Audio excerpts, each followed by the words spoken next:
check out kalau srog. Ayo beli sekarang. Ayo beli sekarang. Barang sudah ready, tinggal pilih yang cocok. Ayo beli sekarang. Ayo beli sekarang. Murah meriah lurus sebelum habis. Tiket bos. Bukan mudah untuk mendapatkan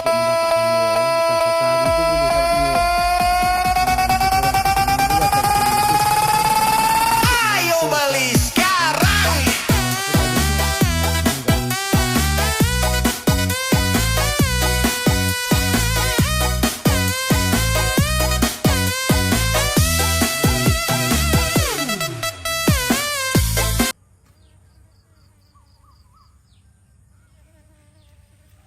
Kita tengok lebah ya. Sistem pembungaan.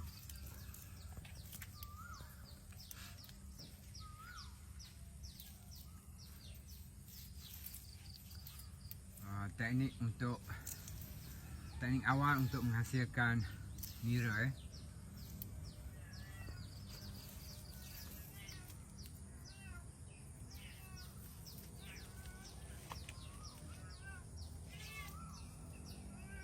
Tiap-tiap hari perlu ditarik untuk melentur. Ni orang panggil apa ni? Cik? Mangga.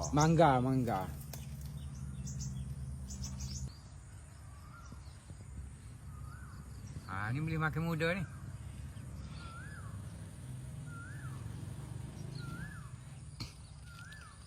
Ni persediaan untuk menghadapi bulan Ramadan. Juadah yang paling istimewa.